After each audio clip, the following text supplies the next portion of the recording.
Hey everyone, I am Greg Bagues, and welcome back to Google Cloud Live. We are filming live from Google I/O, and I am joined here by Dave Elliot. Dave, could you introduce yourself? Sure, I'm Dave Elliot. I run developer relations for Cloud AI here at Google. Amazing. And Addy Osmani. Hey, I'm a director in Cloud AI. I try to improve developer experience and just make sure that people have a great time using our platform. Amazing. Lots of talk about agents at I/O. I want to share a little bit of a personal story. I just joined Google in November, about 6 months in. I've done a lot of building with agents on my personal machine for my personal use.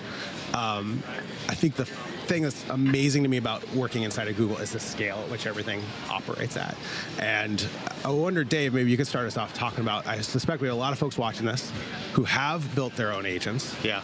And they probably have aspirations of one day deploying agents in the enterprise. Could you talk a little bit about what that journey looks like, both within Google and then for our customers, since Google Cloud is sort of the place where we take Google's expertise at deploying at scale and bringing it out to the world? Yeah, we were just talking about this. Such an exciting time to be building stuff. I think Google Cloud, generally speaking, is a result of what you just described, which is we build at scale for ourselves. And as we've gotten better and better and better at doing that, we've been able to extend that out to other developers. So the same thing here. Like internally, we build agents, we build infrastructure, and I think what you see when you're building sort of planet scale agents are things that when you first build something on your laptop, you may not see later on. You might not see the consequences of not having the agents registered and communicating with each other, not having ability to do agent evaluation, not just on day one, but on day 6 and month 6. Really, the day 2 stuff is what I think most people don't think about as they're rushing to get their first experiment out. And Addy, you had a post recently around Google Next, and you were talking about how all software has gone through a maturation process where it starts off exciting, and then it ends up getting kind of boring. Yeah. Could you talk about that a bit? Absolutely. A quote that I like to use a lot is from Grady Booch, who's the creator of UML, and he says that the history of software is a history of like rising abstractions, because we keep trying to make things easier for people. And as we go through the hype curve of like, hey, this is a cool new thing, it's exciting, but oh wait, it now has to grow up. And growing up means that we're able to do things like pay attention to, how are we tracing it? How are we offering guarantees around, the work that it's going to be doing? How are we governing it? How are we making sure that if it's going off and doing something, we actually know exactly what that is? That's kind of what's happening for agents right now. So agents are going through their grow up moment.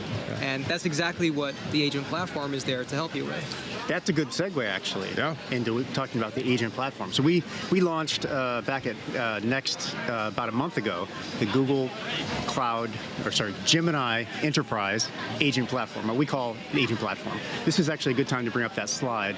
This is a good sort of summary of all the things that are in agent platform, but not just from a product perspective. This is what I think all developers need to think about on that day, on day 1 for day 2. Day 0, day 1, day 2. Build, scale, govern, and optimize. I think that's the sort of the beginning to end process. Maybe we can you were talking about personal agents, right? A lot of people watching this probably played around with, whether it's OpenClaw or Hermes or some other, setup for building your own agents. And when you're doing that, right, you've probably also ran into the situation where you want to connect up to your data, you want to connect to lots of different kinds of third-party services, and you want to enable your agent to have as much power as possible while also kind of mitigating the blast radius of what it can do.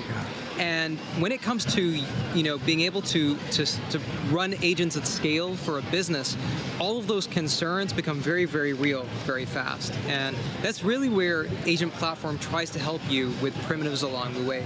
And so we've got agent identity so that, if you've got hundreds or thousands of agents that are, performing tasks, you can actually tell which agents did what. So if anything went wrong, you're able to go and debug that a little bit more clearly.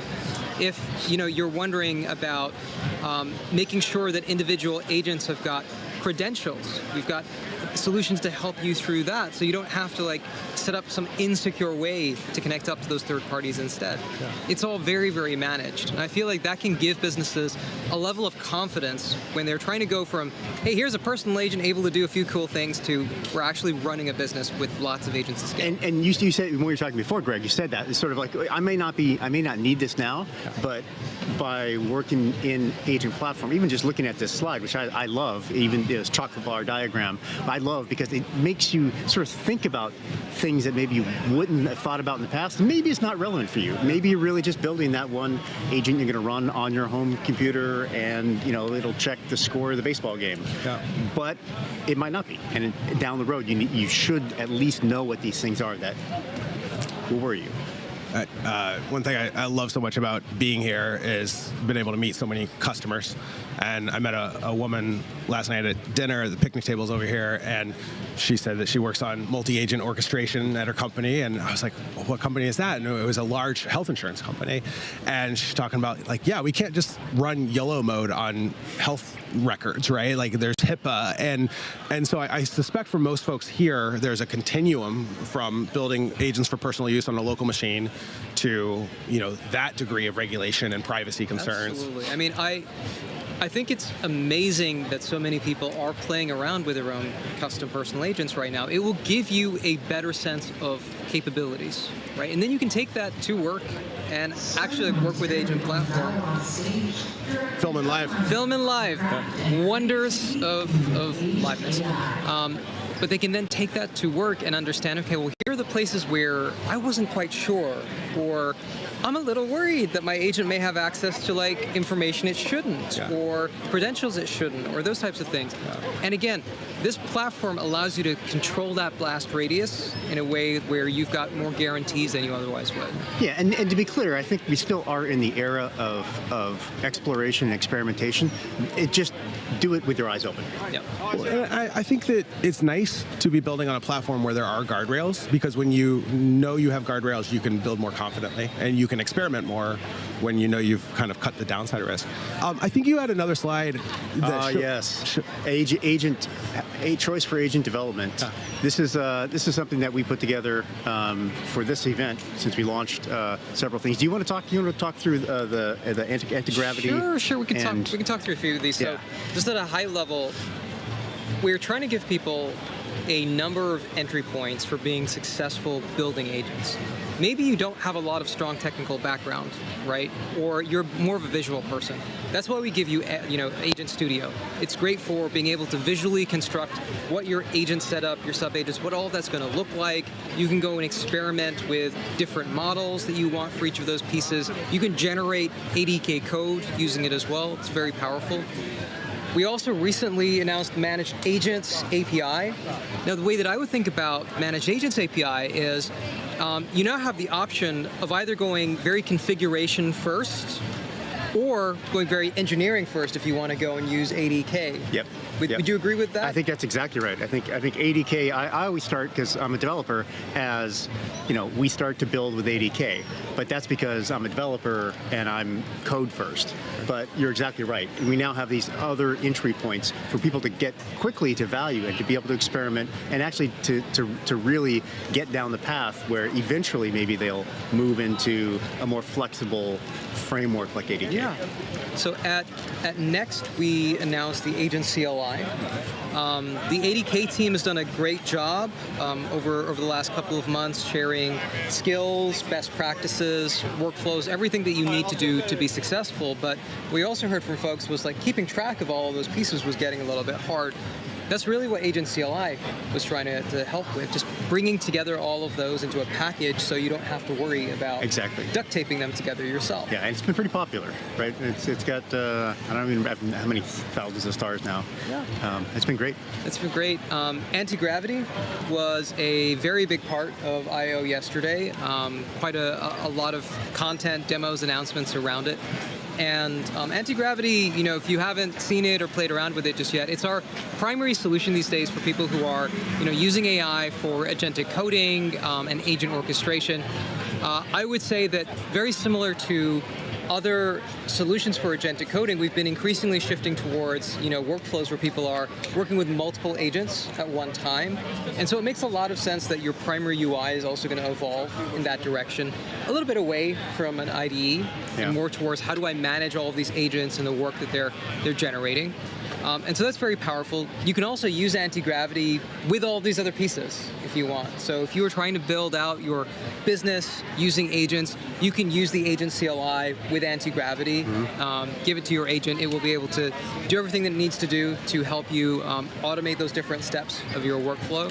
But you can also use it with Managed Agents API. You can use it with many of these other pieces, which means that you've got a lot of flexibility towards Agent Platform, ADK, right, yeah. What does it look like for a developer to get started with ADK and with the agent platform? You see, I think I got it right here. adk.dev, right there, adk.dev. We, in all seriousness, it's all sitting out open for anybody to go use and try. We say 10 lines of code, you can be up and running with an agent. As Nike said, just do it. Just go give it a try. If you're a software developer, if you're a code first person, really it's a framework that is going to get you to where you need to be more quickly, but also provide a framework for you to do it in a safe and consistent way. Yeah, and there, to what we were saying earlier, there are a lot of lower friction paths to being able to use ADK for building agents now. Again, Agent Studio, Agent CLI, and whether you're using Antigravity or Claude Code or other solutions, you can use these with Agent CLI to get effective with ADK. And then at some point, if you're building an agent, you want other folks to use it, you're going to need to deploy this, right? Why is Google Cloud, why is the agent platform make such a good place to deploy your agents? Gosh, so many reasons. I would start with, let's start with the infrastructure, right? Yeah. So I mentioned planet scale before, and I saw some great stats on the amount of compute and the infrastructure that we deliver, the infrastructure we deliver from a networking perspective, so storage, networking, compute, and really the AI infrastructure. That's sort of the best you're probably going to find on the planet, and that's because we have the fortunate luck of being a part of Google, right? And we've built that for ourselves. I would say that's the first thing. It's the infrastructure. And then the second one really is agent platform. Agent platform we talked about has all of the components that you should think about as you move not just from deployment, but actually into scaled production. You agree with that? I would agree with that. I completely agree with that. Could you all talk a little bit about observability? I feel like, especially with agents being non-deterministic, right? What have you found as to be some best practices for observability, for debugging agents as you're building with ADK? Yeah, I mean, we talked about this at Next. Obviously, agents are non-deterministic by default, which is not a big surprise. And so what you want, ideally, is to be able to have a clear idea of what are the behaviors that you ideally want them to exhibit, like how are they accomplishing tasks. How are you then, you mentioned observability, how are we measuring their success on those tasks? What points do they start to go off the rails? How are you able to see that in a dashboard in a way that anybody on your team can then go debug and actually take action on, whether that's improving system instructions or something else?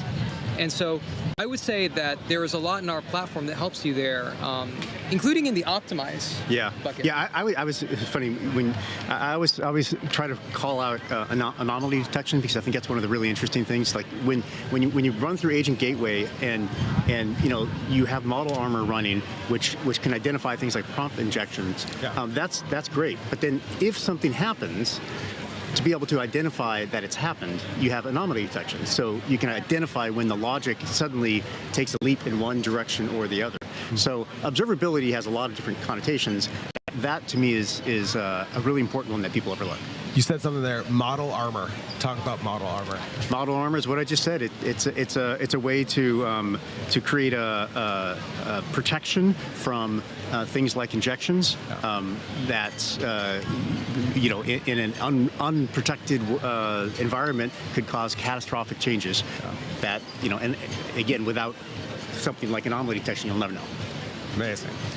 So for folks who want to get started, adk.dev, best adk.dev. adk.dev. Check out Agent Garden. We've got a lot of pre-baked templates that you can use for getting started with your agents. Agent CLI. Agent CLI is a great way to get started. Yep. Amazing. And where can folks find you two online? We're all over the place. All over the place. Now, LinkedIn. LinkedIn. David L. Elliott, 2 L's and 2 T's. Come connect. Amazing. And Addy, I've been very much enjoying your regular posting on LinkedIn. Oh, you're very kind. Commenting on everything. So thank you all very much. Thanks for having us. Thanks, Greg. Yeah. Well,